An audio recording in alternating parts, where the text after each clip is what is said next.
Yan.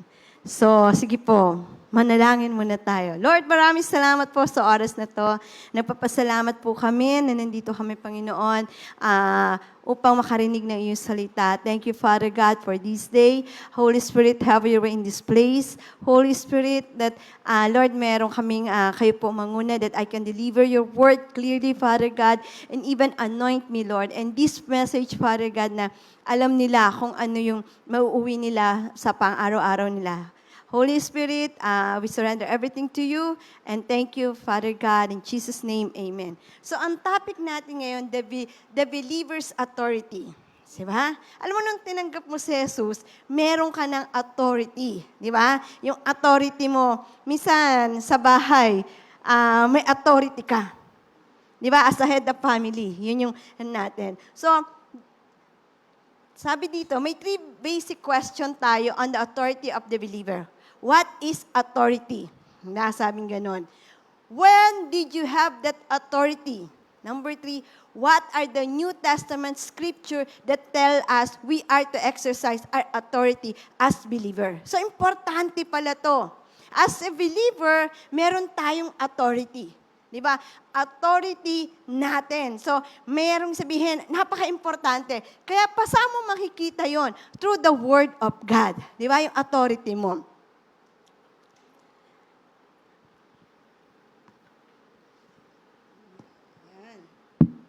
Hello. Ayun. So, wait.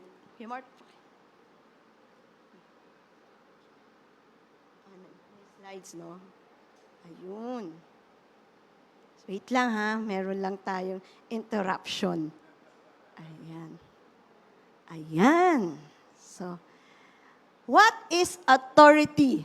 Diba? Kung titignan natin, ano ba yung authority natin? Authority is delegated power.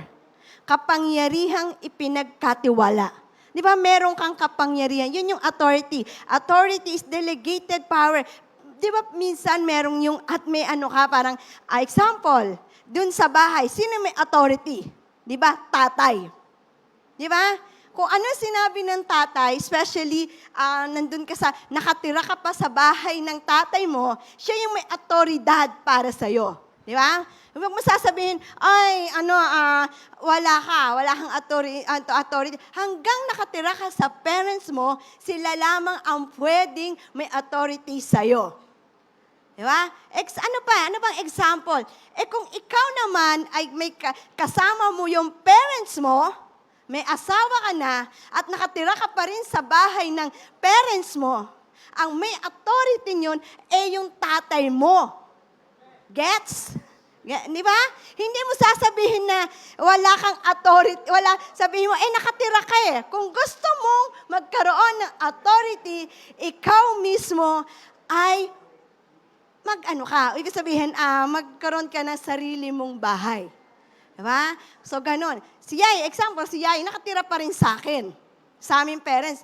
Meron kami ang may authority sa kanya doon.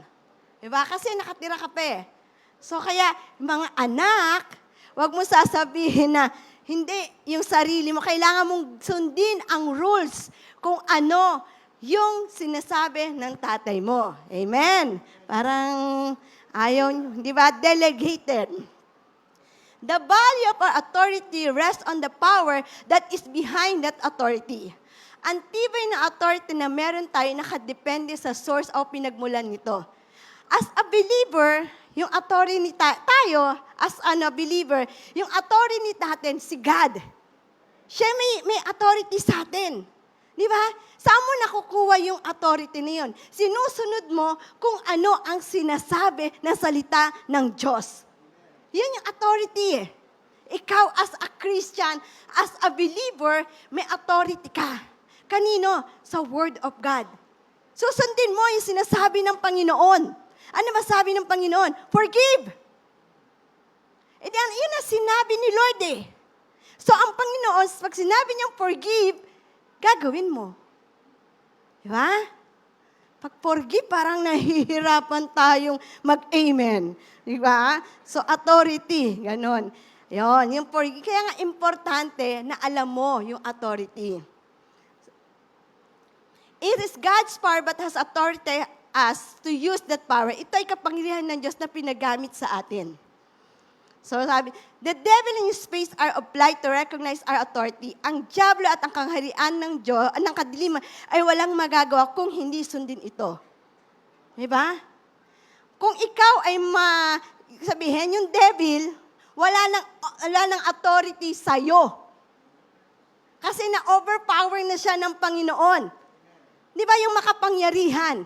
So kahit ano sabihin sa'yo ng kaaway, mahina ka, mahirap ka, wala kang kwenta, walang nagmamahal, meron kang authority na sagutin yon na hindi, mas mahal ako ng Panginoon. Maganda ang planong ng Diyos sa akin.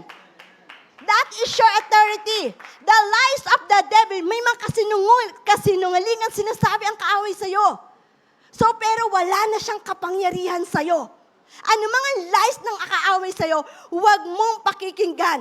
Dahil siya ay dahil ang iyong kaaway, wala nang kapangyarihan sa'yo. Wala na siyang authority. Di ba? Huwag mo sasabihin ng kaaway sa'yo, kung kabataan ka, ay wala na. Hindi maganda, walang plano ng Diyos, hindi maganda plano sa'yo. O, hindi ka nagagaling. Hanggang ganyan na lang. Hindi. You have the authority to rebuke yung mga sinasabi ng kaaway sa'yo. Yung lies ng devil, hindi totoo yan, pero may power ka. Gamitin mo. Minsan tayo hindi natin ginagamit yung authority natin as a believer, as child of God. Ito sabi sa Luke chapter 10 verse 19, behold, I give you the authority. Sabi, behold, I give you the authority to trample on serpents and scorpion. Di ba sabi niya, and over all the power of the enemy, and nothing shall by any means hurt you. Sabi niya ganon. Behold, I give you the authority. Trample ang ibig sabihin, serpent, yung mga ahas, yung scorpions, they speak evil spirit, meron kang karapatan. Anong gagawin mo? Di ba pag may nakikita kang ahas, di ba? O mga sir, di ba ang gagawin mo? Tatapakan mo siya na ayaw mo siya sa bahay mo. Di ba sasabihin mo, sasabihin mo, misunderstanding, umalis ka, disunity dito sa bahay ko. Pinapaalis kita sa pangalan ni Jesus. Tatapakan mo siya. Pag may pag may magnanakaw ba, sa bahay mo may papasok na magnanakaw. O pag pumasok, sasabihin mo, halika dito, magnanakaw. Gusto mo ba ng kape? O gusto mo isi-serve kita ng kape? Ito yung kape. O gusto mo? O gusto mo ng juice? Ito bibigay ko sa'yo. O wala pa yatang tinapay. Bibigyan kita ng tinapay. Ganon ba ang gagawin mo pag may pumapasok sa bahay mo? Di ba anong gagawin mo? Trespassing siya sa bahay mo. Anong gagawin? Palalayasin mo siya. Lumayas ka sa bahay ko. Wala kang karapatang manatili dito sa bahay ko. Minsan nga yung iba binabaril pa eh. Di ba? So parang serpent and scorpion yun. Palayasin mo. Nagagalit ka doon sa kaaway mo. Kaya nga sabi sa Bible, hindi siya yung kaaway. You are not wrestling against flesh and blood. Hindi tao ang kalaban mo. Hindi yung asawa mo ang kalaban mo. Hindi yung anak mo ang kalaban mo. Anong gagawin mo? Palalayasin mo siya. Yung spirit na yon. So sabi niya, behold, I give you the authority. Ikaw ngayon ay may authority. Hindi marang, sige na nga, ito na magnanakaw. Kunin mo yung, rep ko. Sige, ito bibigay ko pa yung, TV ko. Sa'yo na, uwi mo na. Yung iba ganyan. Tagal ng Christian, hindi pa nila alam ang authority nila. Sabi, behold, I give you the authority to trample on serpents. Anong gagawin mo? Ano mo siya? Sige nga, ganun nga natin yung paan natin. Di ba? Iyan natin. Tapakan mo yung mo. Di ba pag naiinis ka, tinatapakan mo, sickness and disease gone in Jesus' name. Minsan, inika-crush mo pa siya. na galit ka.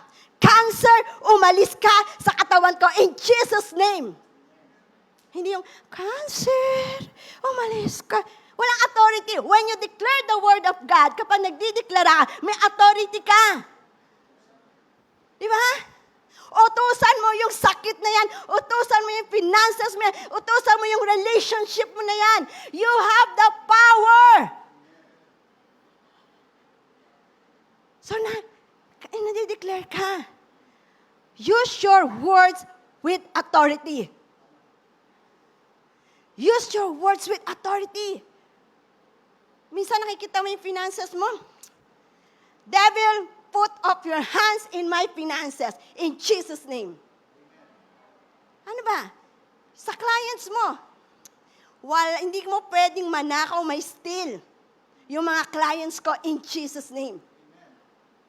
You have the authority. Pero kailangan mo yung, hindi kayo nakikiusap. Hindi ka nagbe-beg. Ay, di ba ang prayer, ang topic natin, boldly pray. Sabi, serpent ay sinabi ni Jesus sa mga evil spirit, dapat mong ma-realize, kapangyarihan ka sa kanila. Mas makapangyarihan ka sa kanila. Mas mataas ka sa kanila. Hindi ka natatakot. Ano ba yung sample? Traffic policeman. Di ba yung driver, di ba pag na-stop yung police, sinabi niya stop. Di ba? Ang ganyan stop siya. Pero minsan, merong matitigas na ulo. Di ba? Pero sinabi na nga ng police, stop. Hindi, pwede naman hindi mag-stop, pwede naman niya sagasaan.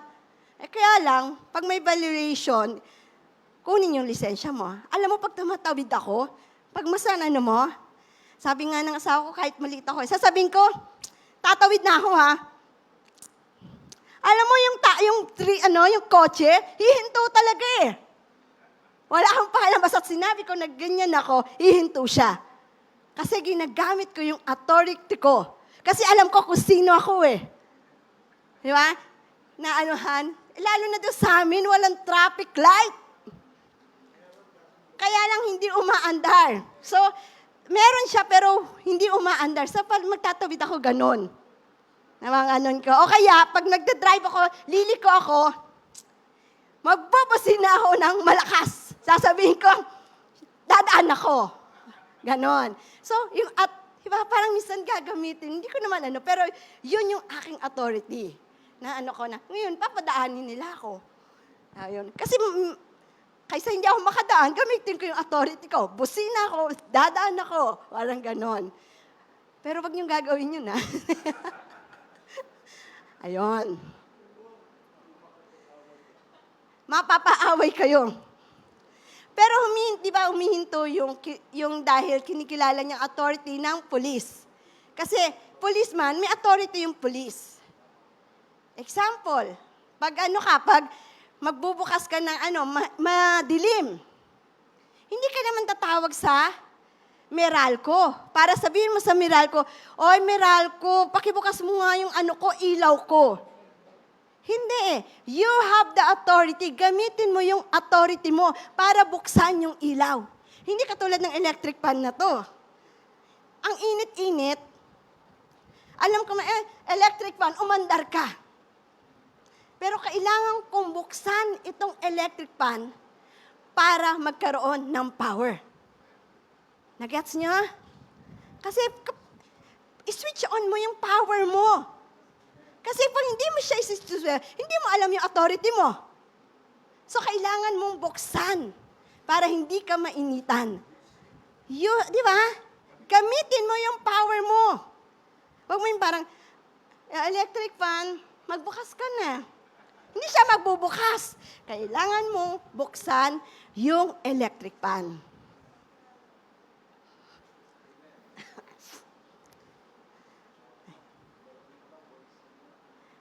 Sa madaling salita, yun nga sabi niya gano'n.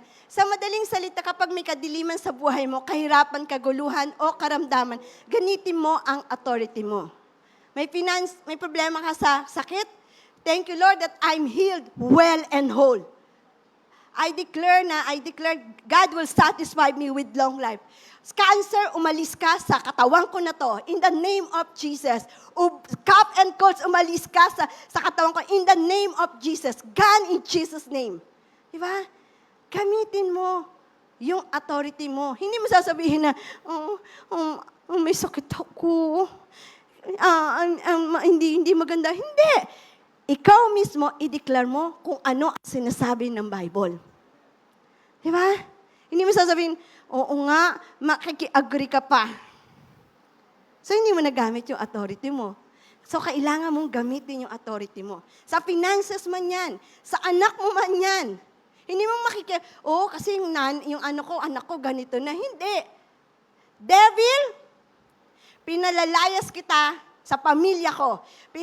Hindi maganda ang plano ng Diyos sa anak ko in Jesus' name. Hindi mo pwedeng manakaw yung purpose, yung plano mo sa anak ko in Jesus' name. Ikaw mismo. Iyan mo siya. Ito sa Ephesians chapter 6 verse 10. And final word, be strong in the Lord and His mighty power. Kaninong lakas at kapangyarihan daw? Ulit po tayo. Kaninong lakas and kapangyarihan daw? Yun, hindi sa'yo nanggagaling. Nasa Panginoon yung kapangyarihan na yon. Kaya nga may authority ka eh. Kung sa'yo yan, powerless yan. Pero kapag kay Lord nanggaling ang kapangyarihan na yon, si Lord kayang-kaya niya yan. Ano mang mga problemang dumaan sa'yo, alam mo, si Lord kaya niya. Kasi si Lord ang nagbigay ng kapangyarihan sa'yo eh. Yung power na yon. Kaya nga importante, alam mo yung power na yon. May kakilala ako, kaibigan ko eh.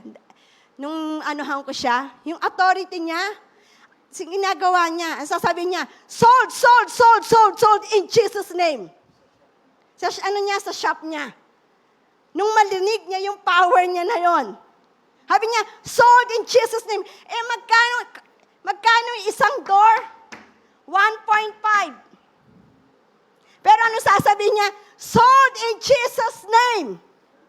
Ginagamit niya yung authority niya as a child of God. Hindi niya, sold in Jesus' name. Di ba? Meron siyang kapangyarihan. Magugulat ka? Sold nga! Sold yun. Sold yun yan. Pero nalaman niya yung authority niya. Kaya kung ikaw inaantok, in Jesus' name, hindi ka aantokin. Pinatutulog ka ng kaaway para hindi mo marinig. Sasabihin niya, may aircon, pay ka, matutulog ka. Na-miss mo yung authority mo. Diba? Iwanan natin. Kasi, 1 John 4 verse 4. He who lives in you is greater, mightier than he who is in the world. Ibig sabihin, he who lives in me, greater than he who is in the world. He's not in the word Satan, the God of this world, the head of principalities, power and rulers of this world. Ngunit sinasabi dito, ang kapangyarihan nasa sa iyo at higit ang kapangyarihan kaysa sa diablo, sapagkat ang baka mo ay langit at Diyos. Kaya mo yung backup mo? Ang langit. Anong sabi niya dito? Sabi niya dito, all principalities, powers and rulers of this world. May laban tayo dito sa mundo. Pero yung authority mo, ang backup mo ay ang langit, Heavenly Father mo. Yan yung backup mo. Kaya dapat alam mo, excited ka sa authority mo. Kasi may mga wrong notion tayo, mali yung paniniwala. Wala akong magagawa eh. Magmamakaawa at luluhod ako sa Diyos upang madinig ang panalangin ko. Minsan meron pang nananalangin tayo, wala namang masamang umiyak, Wala namang masamang, pero kailangan may authority ka rin sa pag-pray mo. Inuutusan mo. Alam mo, nung nag-aral ako ng Bible, ng Dumata, gugulat ako eh. Sasabihin ng Bible school sa Dumata, grabe yung binibigay na authority na talaga yung teacher ko noon. Sasabihin niya, money cometh, dollars cometh, euro cometh. Sabi niya gano'n. Ako, inuutusan niyo yung pera na lumapit sa'yo. Kaya ako everyday, money cometh. Lord, I call that money, Lord, na pumunta sa bank account ko. Sinasabi ko, inuutosan ko yung pera pumunta sa bangko ko. Even alam mo, nung na-business kami, I lose angels. Sa lahat ng pupuntahan kong clients namin, kukuha siya. Yung quota ko ay makakamit ko. Kasi yun yung authority mo eh. Magugulat. Kasi alam mo, authority mo, favors ka. Inutusan mo eh. Hindi kayo parang, wala. Di ba pag napipray ka, may authority ka, bold ka, at may authority ka.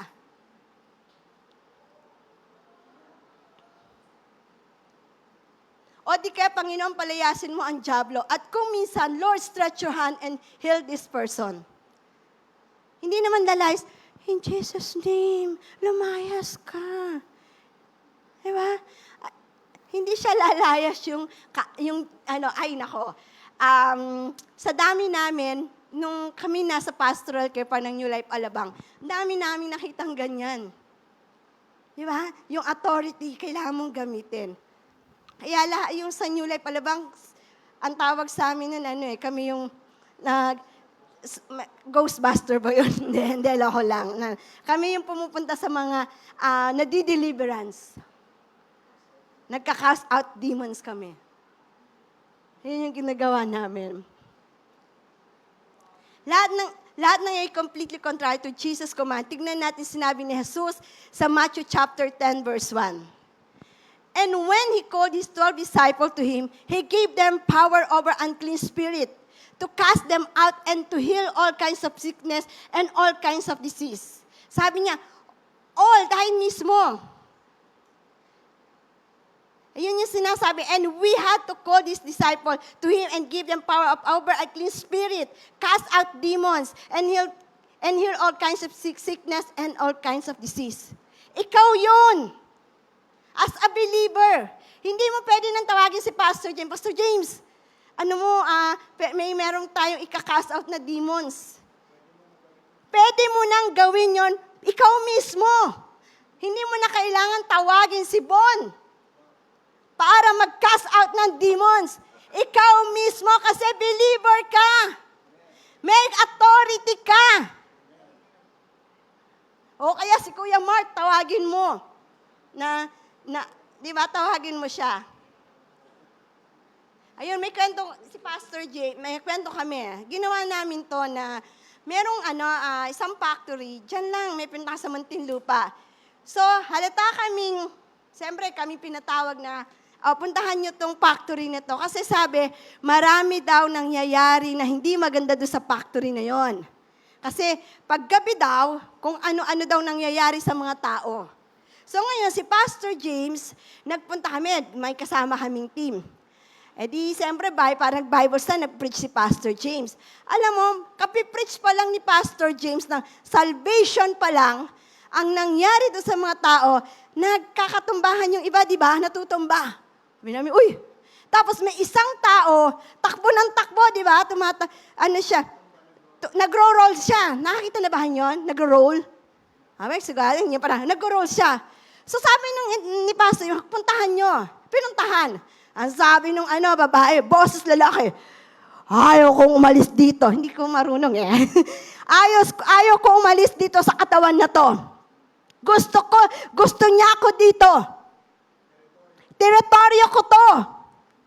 Sabi nung babae, pero boses lalaki. Alam mo, sabi niya, hindi ko aalis. Kasi yung pag nag-gano'n na poposes, kailangan mo i-preach patanggapin siya. Na hindi kasi nila masabi, Jesus. Pero pag pipray mo sila.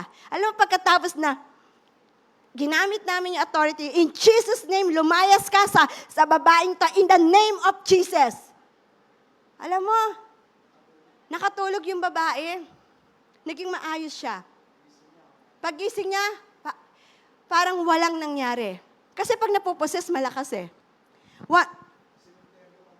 Yung ano pala yung lugar na yon ay sementeryo pala. Dati, kaya ganun. One time, meron din kami, nagba-Bible study kami. May mga iba-ibang nagba-Bible study kami. Nagpipreach lang naman si Pastor James. May isa naman, Bible study lang. Sumisigaw siya. Naalaglag na siya. Sa upuan. Alam mo, pagkatapos nun, parang meron siyang nagkaroon siya ng freedom. Siguro, meron siyang nandito sa puso niya, galit o anuman, na meron siya, na-release siya. Sometimes sa mga taong gano'n na sumisigaw, ibig sabihin, nare-release siya. Pag hindi mo alam, matatakot ka. Anong yan?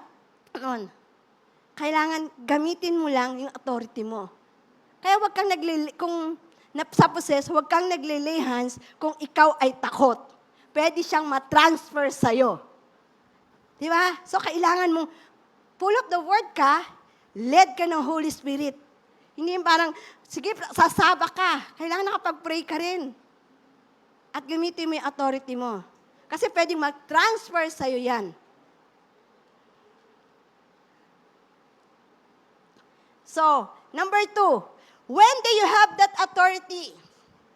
Sabi, it was when you made Jesus Lord and Savior of your life. John chapter 1, verse 12.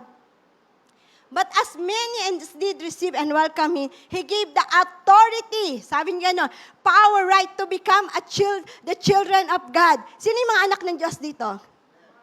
Ay, hala. O isa pa. Grabe, hindi nyo alam, anak kayo ng Diyos, wala pa kayong authority. Sabi dito ito, but as many as did receive and welcome Him, He gave the authority, power, right to become the children of God. Did you receive Jesus? Yes. Very good. O sino yung mga anak ng Diyos dito? Yan. At least alam nyo na anak pala kayo ng Diyos. Diba? May authority na kayo. Alam mo, sa totoo lang, walang pinagkaiba. Ikaw ay 2 years ka na lang na Christian sa 30 years na Christian. Walang pinagkaiba yung tawag. Sasabihin, matagal ka ng Christian, mas maano na yung authority mo. Hindi. Pareho lang kayo ng authority. 2 years ka man tumanggap kay Lord at 30 years, pareho lang ang authority nyo. Wala sa Bible yun. Minsan nga, mas ano pa yung 2 years na, Christian, kaysa to 30 years na. Tagal niya ng Christian, hindi niya pa rin alam ang authority niya. Di ba? May mga ganun, hindi pa rin alam ang authority niya. As a child of God, nung tinanggap mo si Jesus, nagkaroon ka ng relasyon sa Panginoon, meron ka ng authority. Wala na ang kapangyarihan ng mga kadiliman sa'yo. You have the authority. Huwag sasabing wala akong authority. Meron. Kasi sabi niya, but to as many as did receive welcoming, He gave the authority, power, right to become the children of God. Hindi yan sa maraming verses na alam. Diba? Authority over your emotion. Diba? Alam mo yung anger, hate, fear, loneliness, diba, yun yung ano ba yung mga authority mo yan? Alam mo i-control. Ikaw mismo, alam mo i-control yung sarili mo. Sa anger, sa hatred, sa bitterness, alam mo i-control. Kaya, kung hindi mo kayang kontrolin, kahit ka na lang. Minsan, di ba, sa pag-asawa, ang gagawin, di ba, minsan galit ang asawa mo, huwag mo sabayan. Ikaw mismo, i-control mo kasi meron kang authority para i-control yung sarili mo. Hindi parang, alam mo, pag sinabayan mo, away kayo. Di ba? Huwag tayo masyadong holy, magpakatotoo lang tayo. Di ba, pag Di ba, hindi mo. Minsan nga, di ba, minsan sa pagkain pa lang, may control ka na, may authority ka na. Utusan mo yung katawan mo na may control ka sa pagkain. Mga bawal, ikaw mismo, alam mo, control yung sarili mo. Sweets. Kung mataas ang cholesterol mo, di, alam mong i-control yung authority mo. Hindi, masarap to. Meron namang gamot. Control, authority yun. Ang authority na ito ay naging mas matibay when Jesus resurrected from the dead. Ephesians chapter 1 verse 20 to 23, ang sabi, which worked in Christ when He raised Jesus from the dead and seated Him at His right hand in the heavenly places, far above all principality and power and might and dominion, and every name that is named, not only in this age, but also in the days to come. And He put all things under His feet, and gave Him to be head over all things to the church, which is by the fullness of Him, who fills all in all. Ibig sabihin, lahat ng mga hindi mga natin, andito na, under His feet. Kaya pag yung mga poverty, under His feet na. Kung sickness and disease, under His feet na. So wala na siyang karapatan sa'yo. Sin, wala na rin siyang karapatan sa'yo. O anumang addiction, wala na siyang karapatan sa'yo.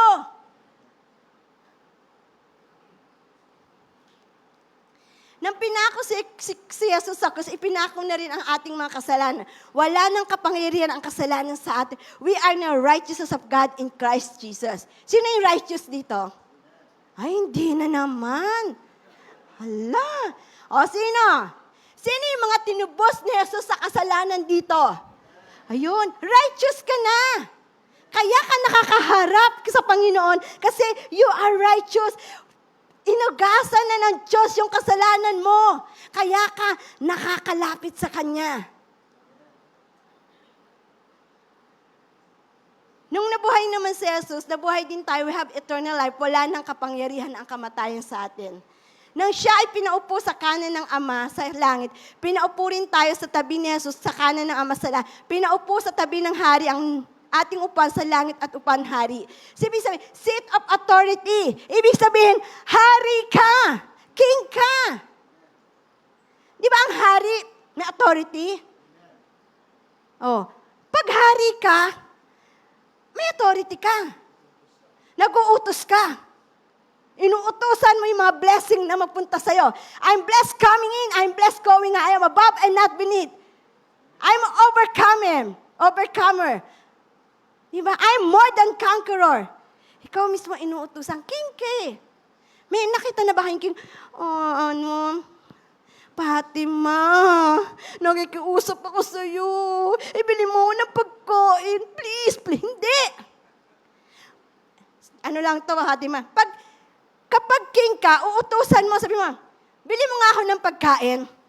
Kasi may authority ka. Sa angels. O kaya, I lose angels.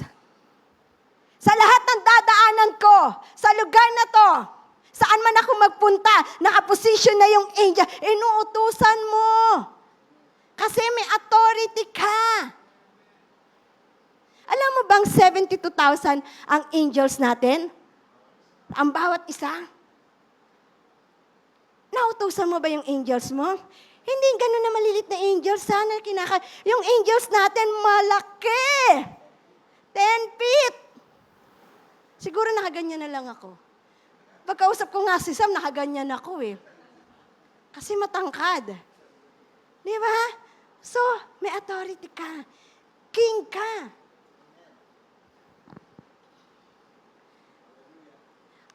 May testimony ho dito. Nung kami, may business pa kami.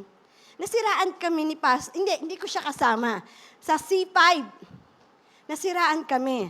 Galing kami ng Bulacan kasi may business kami pharmaceutical. So, may driver, wala siya kasi may nag-aaral siya.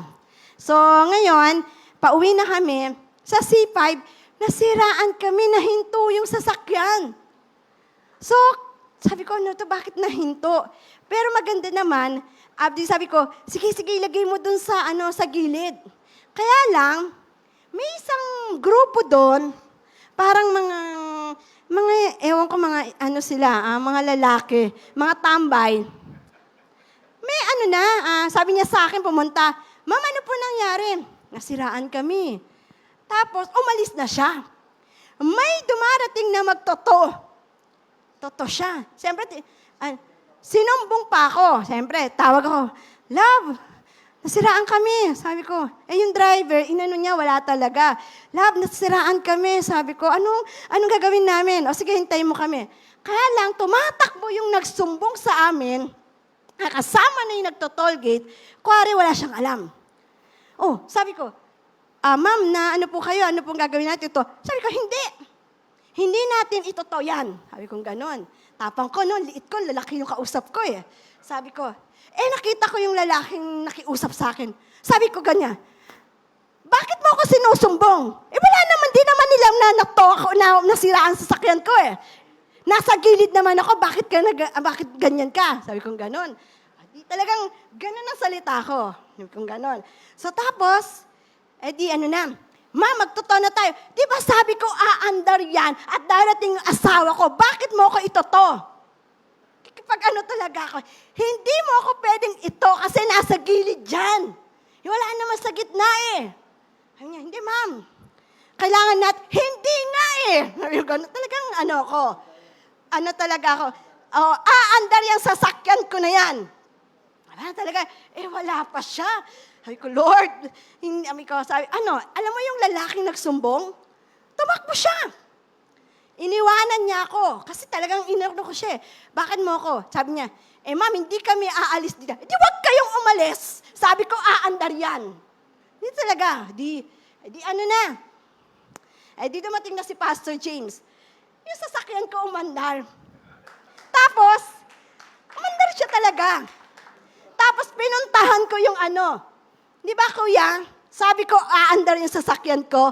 Halika, mag-pray tayo, patatanggapin kita. Napatanggap ko!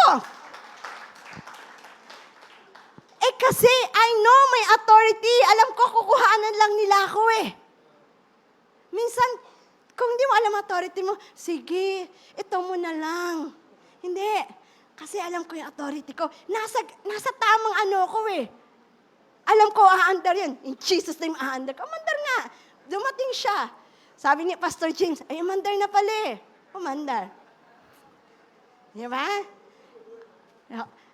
Tingnan nyo na. Totoong testimony ko yun. Nagulat talaga yung So, number 3. Napatanggap ko yun, nag-pray kami. Tapos sabi ko, sige, binigyan ko na lang ng pang-merienda.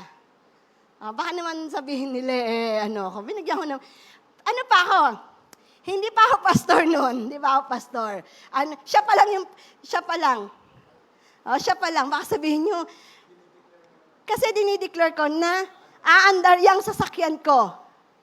Di ba? Hindi ko pwedeng sabihin doon sa 3 lalaki na yon, hindi aandar yan, ma'am. Hindi aandar yan. Kasi kailangan mo minsan may authority ka. I-declare mo yung word. Number 3. Ayan. What are the New Testament scripture that tells us we are to exercise our authority as a believer? Ito yung mga verses niya. Matthew, Mark, Paul, and James. Matthew chapter 28, verse 18. And Jesus came and spoke into them, saying, all authority. Ano sabi? All. Sabihin mo nga, all. Ibig sabihin, makapangyarihan ka. All. Power is given unto me in heaven and earth. Heaven and earth. Di ba? Dito sa inyo parang. May istorya po ako. May isang nagregalo na na isang ticket po na isang ticket na nagregalo sa kanya. Sa cruise. Europe tour siya. Kaya lang nakita na niya nang binigay sa kanya, binigyan siya ng magandang room. Maganda yung yung cabin niya. Kaya lang, yung may baon siya. Skyflakes. Hindi niya alam na meron pa lang siyang free breakfast, buffet na breakfast, buffet na lunch, buffet na dinner. So, nagtitiis siya sa Skyflakes. So, hindi niya alam. So, nung nalaman niya, nagsisisi siya. Sabi niya, meron pala akong free buffet. Hindi ko malang nagamit. Skyflakes lang tuloy. Nagtyaga ako sa Skyflakes. Kasi, sabi, all authority. Hindi niya nakita yung power niya, yung kapangyarihan niya. Hindi mo alam. Hindi niya ginamit yung authority niya. God has given us authority. Use it. Gamitin mo yung authority mo. May nagbigay pala sa'yo ng susi, ng kotse. Ayan, may susi ng kotse si Bon. Pairam nga ng susi mo, Bon. Sino may susi? Yan. Susi. Ay, susi. Anak, gusto mo? Ayan. Kuya, sa'yo to. Kinuha niya. Alam niya authority niya.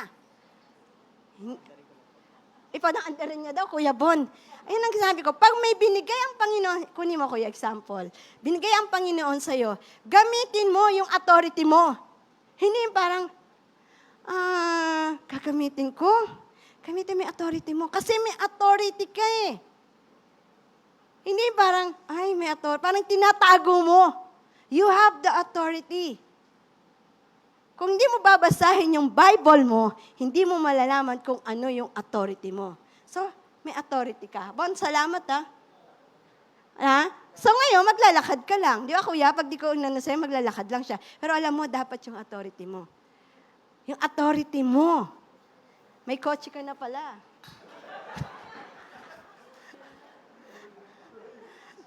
Buti na lang, di marunong magsana yan.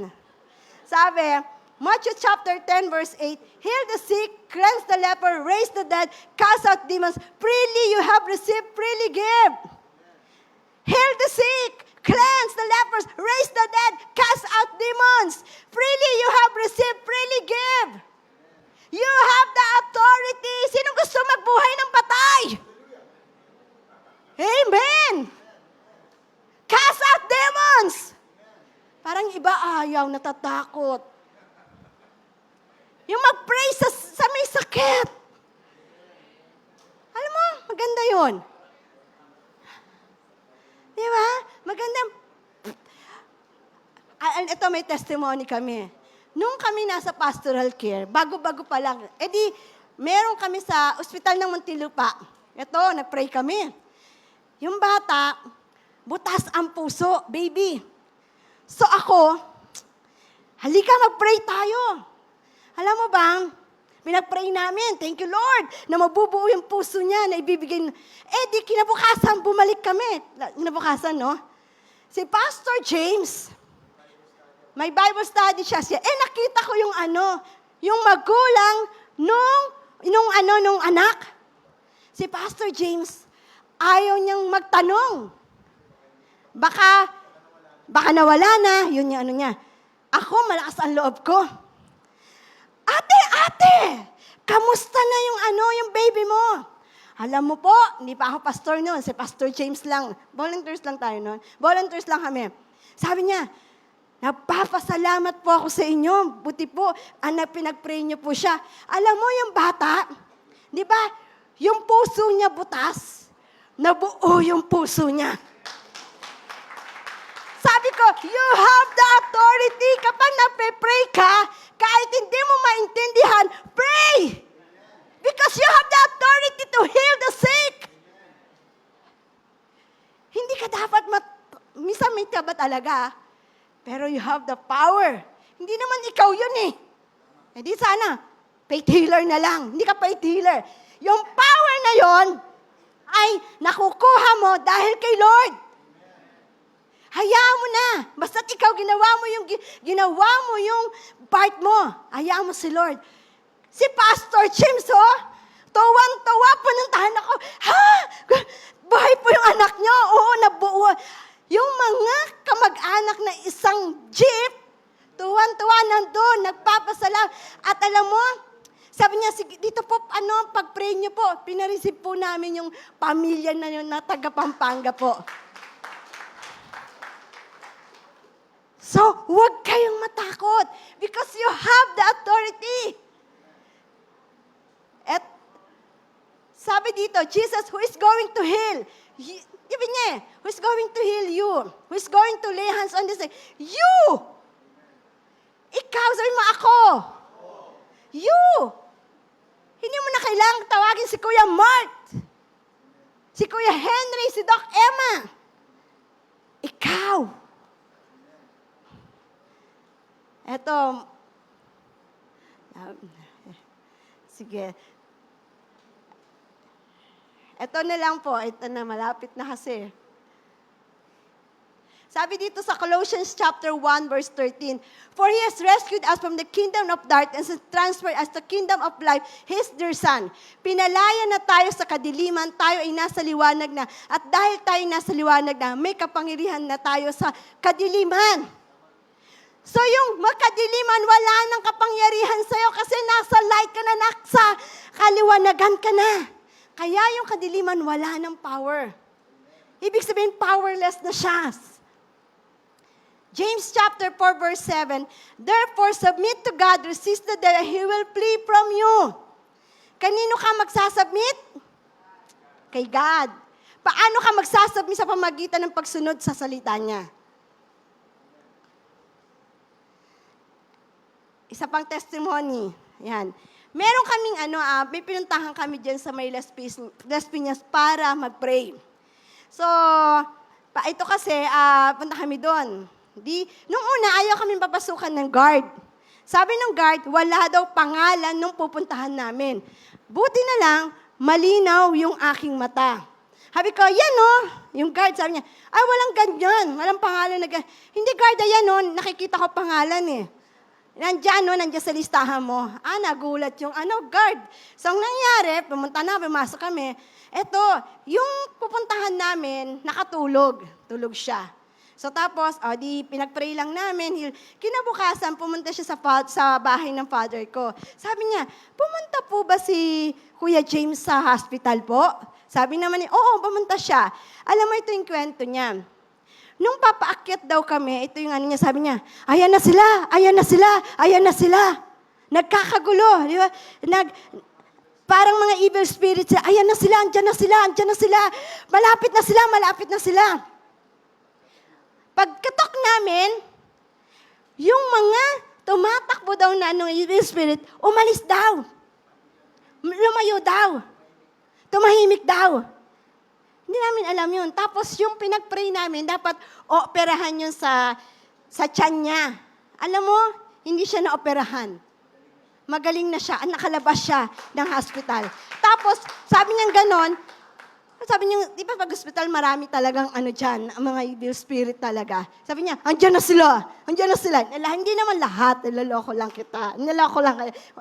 Yun na makikita mo, andyan na sila. Ganon yung sabi. Nung pumasok kami, tingnan mo, pag Kristiyano ka, anino pa lang, natatakot na sila. So ikaw, anino mo pa lang, tumatakbo na yung mga evil spirit. Natatakot, nagkakaanuhan na sila, natatakot na sila sa'yo. Okay. 1 Peter chapter 5, verse 8 to 9, "Be sober, be vigilant, because your adversary, the devil, walks about like roaring lion, seeking whom he may devour. Take a decisive stand against him and resist him every attack with strong, vigorous faith. The devil is looking for someone who is ignorant of his authority so he can devour him." Yung, di ba? Yung next verse ko, yan, nakita nila. Ayan, kompleto siya. Ayan siya. So ayan. Take a stand against and resist in every attack with strong, vigorous faith. Yung devil, tumitingin kung sino yung pwedeng atakihin niya. Di ba? Nasabihin niya, si Elaine. Tumatakbo yan, pupuntahan ko. Kung hindi niya alam yung authority niya, matatakot si Elaine. So ikaw mismo, alam mo yung authority mo. Hindi ka matatakot. Alam mo siya na, Wala kang karapatan sa akin. Hindi ka makakapagnakaw sa akin. Kasi alam niya authority niya eh. Hindi siya tatakbo. Haharapin niya yung kaaway na yon. Hindi siya yung, yun na. Minsan meron mga Kristiyano tumatakbo. Hanapin mo! Parang si Goliath, di ba? Inarap ni David. Huwag kang matakot. Harapin mo siya. I-confront mo siya. Paano mo siya i-confront? Through your word. Sa salita ni Lord. I-rebuke mo siya in Jesus' name. With authority. When you declare, you rebuke in your authority. Amen. Sige po. Sabihin natin, declare po natin, no? Ito, I know.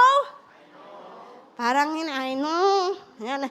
Sa authority nyo pa lang, ano na eh. Wala na, paano tatakbo ang kaaway sa inyo? Ano? Ulit natin, with authority. Gusto ko, kasi nangyayari to. Araw-araw. May laban kayo. Pero alam niya, authority niya rin niya. I know my authority in Christ Jesus. I will resist the devil, and the devil will flee. In Jesus' name. Amen.